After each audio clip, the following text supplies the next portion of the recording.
Kota grain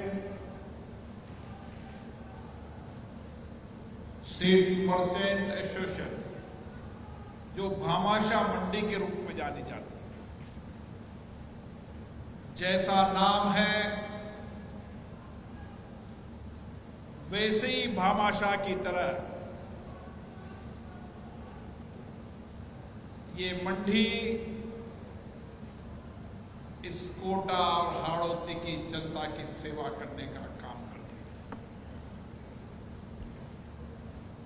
केवल हाड़ौती का किसान नहीं,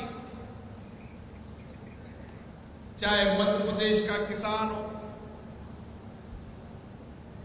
चाहे यूपी का किसान हो, आसपास के प्रदेशों के सभी इलाके के किसान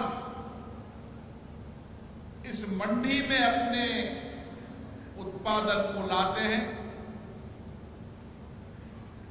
और इस मंडी की इतनी प्रामाणिकता, इतनी विशिष्टता है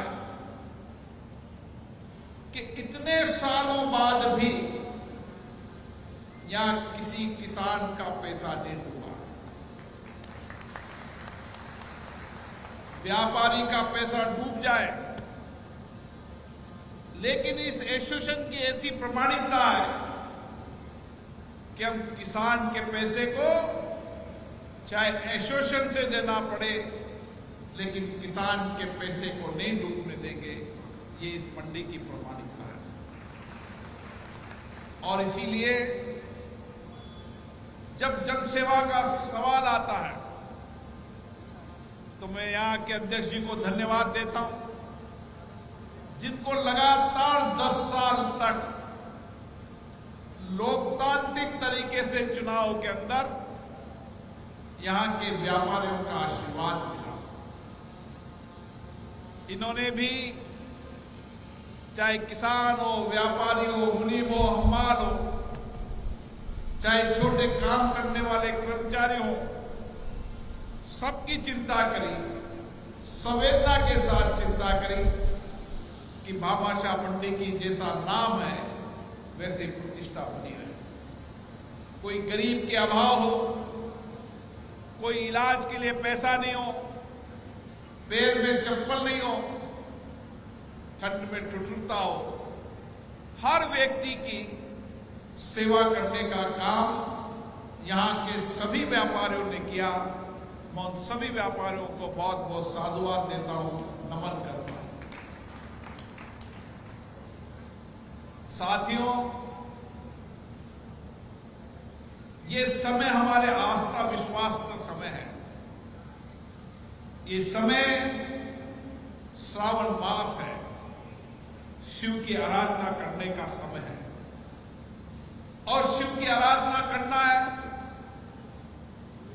तो शिव के चरित्र विचारों पर भी हमें विचार करना होगा। मैं इस कोटा बूंदी हाड़ौती की जनता का नमन करता हूं कि उन्होंने मुझे एक छोटे से कार्यकर्ता के रूप में आशीर्वाद दिया, फिर विधायक बनाया, सांसद बनाया, लोकसभा का अध्यक्ष बनाया। ये सब आपका आशीर्वाद है, आपका प्यार है, आपका स्नेह है। मुझसे कई लोग संसद में चर्चा करते हैं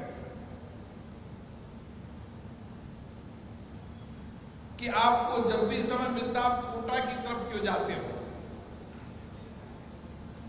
मैंने कहा ये संवैधानिक जिम्मेदारी है जो मैं निभा रहा हूं, लेकिन प्यार और आशीर्वाद तो कोटा की जनता ने दिया है, बूंदी की जनता ने। और मुझे व्यक्तिगत जीवन में भी जब भी समय मिलता है मेरी कोशिश रहती है मैं आपके बीच में रहूं, आपसे समझूं, आपके अनुभवों को का लाभ लूं और किस तरीके से ये समय सबसे अनुकूल समय है। जब राज्य में सरकार है, दिल्ली में सरकार है, तो मेरी जिम्मेदारी और बन जाती है जो बरसों से जो काम हाड़ौती में अटके हुए हैं, लटके हुए हैं, उन सारे कामों को इस 5 साल में पूरा करने के लक्ष्य से काम है। मैं कुछ अनुभव संसद से भी प्राप्त करता हूं। जब अलग अलग माननीय सांसद अपने क्षेत्र के अभाव, कठिनाइयां, वहां की आकांक्षाएं, उनके क्षेत्र के विकास की बात करते हैं, तो मैं उनसे भी सीखता हूं कि किस किस सांसद ने किस तरह की योजनाएं लागू कर वहां की जनता का सेवा करने का काम किया है। इसने लगातार सीखना, अनुभव प्राप्त करना और देश के सभी लोगों के साथ का अनुभव प्राप्त करना और उस अनुभव के आधार पर किस तरीके से इस क्षेत्र के अंदर यहां की परिस्थितियों के अनुसार यहां का विकास कर सके, ये मेरी जिम्मेदारी है। मैं आज आपको बता रहा हूं कि आने वाले समय के अंदर इस देश के अंदर ये हाड़ौती राज्य का नहीं, देश का विकास का एक नया पैमाना होगा। लोग इसके विकास को देखने आएंगे और इसलिए मुझे लगता है कि किन किन मूलभूत मुद्दों को हमें प्राथमिकता के आधार पर काम करना है। यहां की रोड कनेक्टिविटी, देश में सबसे बढ़िया रोड कनेक्टिविटी है तो हमारे क्षेत्र की है, जहां पर आने वाले समय के अंदर चाहे दिल्ली बंबई हो, चाहे पोरबंदर से लेकर सिलचर हो, कोई ऐसा क्षेत्र नहीं जो क्षेत्र हाड़ौती से कनेक्ट नहीं होगा। एक बेहतर रोड कनेक्टिविटी, एक बेहतर रेल कनेक्टिविटी और आने वाले समय में एक बेहतर एयर कनेक्टिविटी होगी तो जितने साधन व्यक्तियों के लिए, माल भाड़े के लिए आवश्यक है, वह सब यहां पर मिलेंगे। और जो कहीं नहीं मिलता है, जो कहीं अभाव रहता है, ये बात सही है कि कुछ इलाके समुद्र के किनारे है तो वहां बंदरगाह बनने का साधन रहता है तो माल एक्सपोर्ट हो जाता है। लेकिन एक हमें गर्व है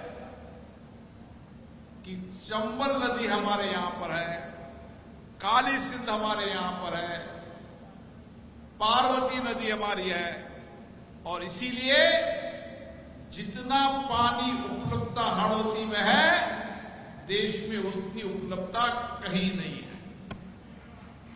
और इसीलिए आने वाले समय के अंदर हम जो इलाके असिंचित हैं, उनको इस 5 साल में कार्य योजना बनाकर सारे इलाके को सिंचित करें ताकि किसान की आमदनी बढ़े और लागत कम हो। आने वाले समय के अंदर हम किसान की लागत को कैसे कम कर सकते हैं, चाहे आने वाले समय में सरफेस वाटर के माध्यम से किसान को पानी पहुंचाने का काम, बिजली के अंदर कम बिजली खपत, कम लागत की आवश्यकता हो। जब रेल नहर कनेक्टिविटी हो जाएगी तो निश्चित रूप से बिजली की कमी होगी और आने वाले समय के अंदर देश और दुनिया के सबसे बढ़िया बीज, जो दुनिया और देश में नए इनोवेशन होते हैं, उन इनोवेशन का सेंटर भी यहां बनाने जा रहे हैं। एग्रीकल्चर के नए इनोवेशन के सेंटर से और एग्रीकल्चर रिसर्च के सेंटर बनने से यहां किसानों को ठीक तरीके से नए इनोवेशन, नए रिसर्च, नए अनुसंधान और उस अनुसंधानों का लाभ यहां पर मिले, उसकी व्यवस्था भी बहुत शीघ्र होने वाली है। जो कुछ भी फसल के अंदर समय समय पर मौसम के आधार पर कई बीमारियां लग जाती है, आने वाले समय के अंदर कोटा के अंदर एक केंद्र स्थापित कर रहे हैं ताकि जो भी फसल के अंदर मौसम के अनुसार बीमारी लगने के कारण फसल खराब होती है, उसकी कनेक्टिविटी जहां जहां भी अलग अलग, सोयाबीन के लिए बीमारी के लिए अलग जगह राज्यों का सेंटर है, गेहूं के लिए अलग है, चावल के लिए अलग है, इन सभी सेंटरों के साथ कोटा का रिसर्च सेंटर की कनेक्टिविटी रहेगी।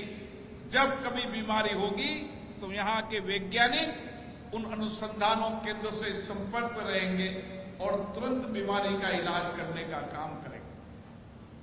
और इसीलिए क्योंकि भामाशाह मंडी में बैठा हूं, इसलिए मेरी जिम्मेदारी बनती है कि किसानों की आमदनी बढ़ाने के लक्ष्यों को हम पूरा कर सके और उनकी लागत को कम कर सके। एक मैंने मंडी में भी आग्रह किया है, आप व्यापारी लोग हैं, लेकिन व्यापार तो करते हैं, लेकिन इंडस्ट्री लगाने का काम कम करते हैं। मेरा आपसे निवेदन है कि आप सब योजना बनाएं, हम यहां पर एग्रो बेस्ड इंडस्ट्रीज का एक बेटर और बेहतर पार्क ला सकते हैं ताकि आने वाले समय के अंदर यहां पर हम एग्रो इंडस्ट्रीज का हब बना सके।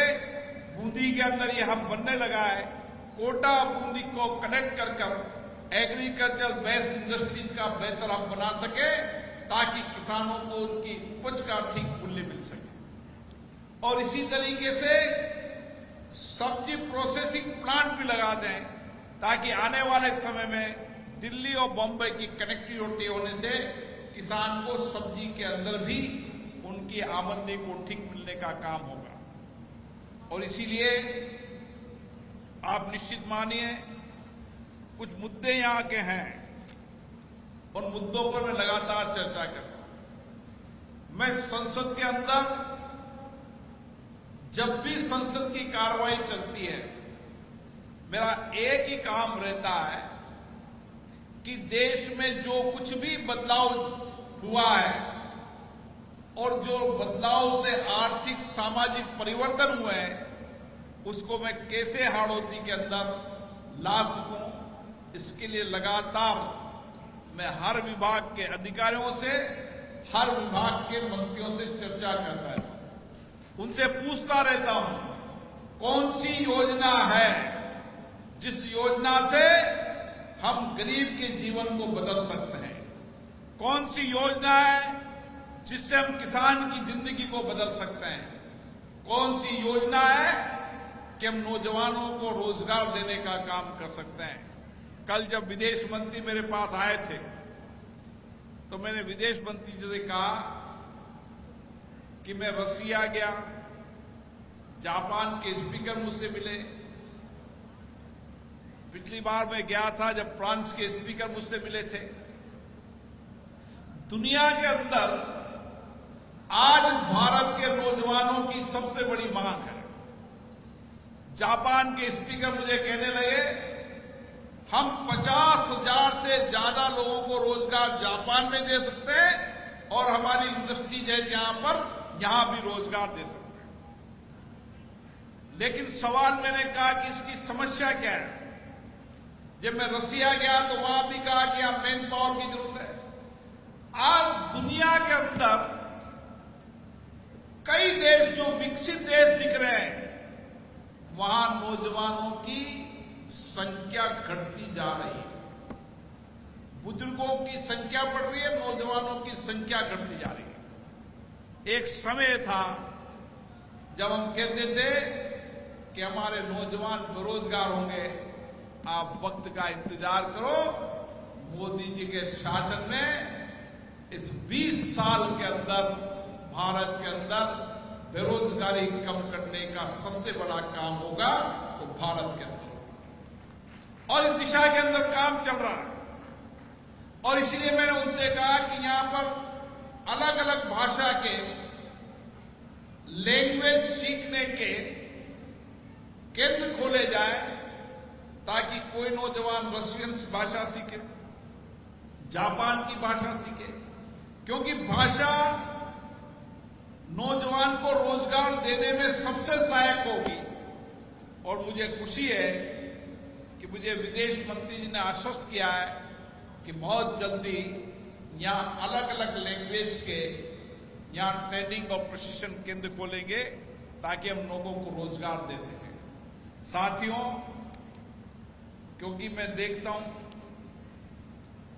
मैं जब युवा मोर्चा में था तब भी मैंने देखा, मैं कभी असम जाता था, बंगाल जाता था, नॉर्थ ईस्ट जाता था, तो वहां पर जब हमारे अलग अलग राज्य के पदाधिकारी जाते थे, राजस्थान के, तो चूरू का व्यक्ति मिल जाए, सीकर का मिल जाए, डूंगरपुर बांसवाड़ा का मिल जाए, झुंझुनू का मिल जाए, बांसवाड़ा का मिल जाए, और विशेष रूप से जालोर, सिरोही, आप बॉम्बे चले जाएं, पाली, सिरोही, जालोर, आप चेन्नई चल जाएं, आपको सिरोही, पाली, आप बेंगलोर चल जाए, सिरोही जाए।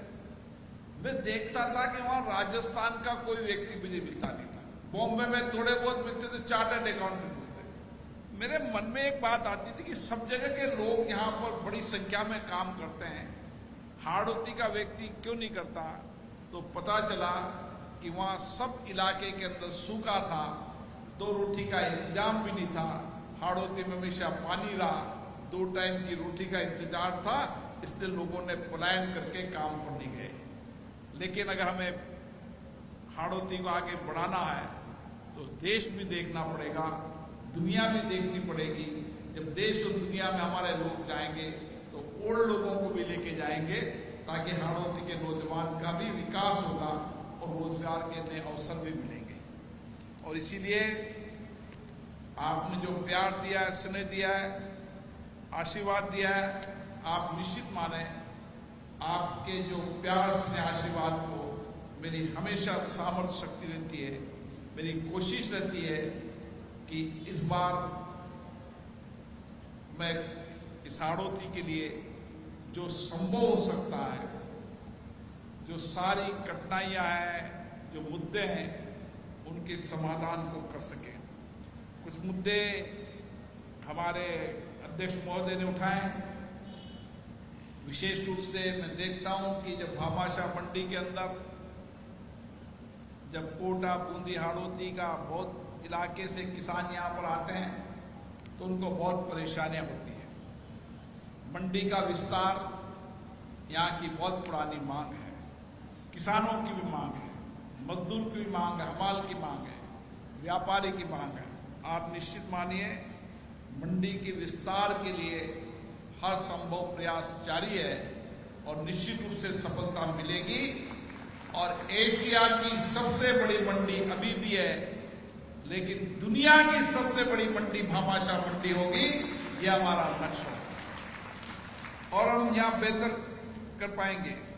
दूसरा सेस का मामला उठाया है, उसके लिए भी मैं माननीय मुख्यमंत्री से बात करूंगा, क्योंकि सेस का अल्टीमेटली बोझ पड़ता है तो किसान पे पड़ता है। किसान पे लागत कम करने का काम कर रहे हैं, इसलिए सेस के विषय का भी समाधान कराएंगे। आप निश्चित मानिए हर गरीब की जिंदगी को बेहतर करना हम सबकी सामूहिक जिम्मेदारी, और विशेष रूप से भामाशाह मंडी के लोगों की विशेष जिम्मेदारी, जो गरीब के अभावों को देखें, उस अभाव को हम दूर करने का काम करें। जब सुपोषित मां का अभियान का आगाज हुआ था, वह भी भामाशाह मंडी से हुआ था। जब रेल बसेरा का आगाज हुआ तो वह भी भामाशाह मंडी से हुआ। जब अस्पताल के अंदर रजाई और कंबल का आगाज हुआ, वह भी भामाशाह मंडी से हुआ। जब गरीब के पैर में चप्पल का आगाज हुआ, वो भी भामाशाह मंडी से हुआ। इसलिए जैसा नाम है वैसा कर्म भी भामाशाह मंडी है। कोई भी गरीब व्यक्ति आ जाता है और इलाज के लिए धन नहीं होता है तो भामाशाह मंडी हमेशा तैयार रहती है। हम दिल खोल कर करेंगे, हर गरीब के जीवन को बेहतर करेंगे, हर गरीब के अभावों को दूर करने का काम करेंगे, ताकि एक ऐसा इलाका हो जहां गरीबी न हो, जहां लोगों की कठिनाइयां नहीं हो, मुसीबत नहीं हो। हर गरीब को कामकाज की दृष्टि से भी हम कैसे आत्मनिर्भर खड़ा कर सकते हैं, इसके लिए जो जो आवश्यकता है वो निश्चित रूप से करेंगे। बहुत जल्दी मुकंदा नेशनल पार्क के बारे में भी 2-3 दिन में माननीय मंत्री जी को मैंने बुलाया है, राज्य के मंत्री को बुलाया है। इस बार हमारा लक्ष्य है, चाहे मुकंदा नेशनल पार्क हो, चाहे रामगढ़ अभ्यारण्य हो, आने वाले समय में ये दोनों अभ्यारण्य को हम विश्व स्तरीय और बेहतर अभ्यारण्य बना सकें, इस दिशा के अंदर काम होगा। और आप निश्चित मानिए जो जो रोजगार के लिए आवश्यक है उसके लिए प्रयास मेरा चलता रहता है। कुछ लोगों को कुछ कठिनाइयां जरूर रहती है और समय समय पर अलग अलग तरीके से कोटा के विषयों के मुद्दों को उठाते रहते हैं, लेकिन आप निश्चित मानिए कोटा वह जीवंत शहर है जो हर गरीब की चिंता करता है, हर गरीब की जिंदगियों को बदलने का काम करता है। यहाँ सामाजिक चेतना भी है और राजनीतिक चेतना भी है और सबसे बड़ी संवेदना भी है तो हाड़ौती क्षेत्र के अंदर है। मैं पुनः आपको नमन करता हूँ। आपका प्यार, आपका स्नेह, आपका आशीर्वाद इसी तरीके से मिलता रहे। बहुत बहुत धन्यवाद।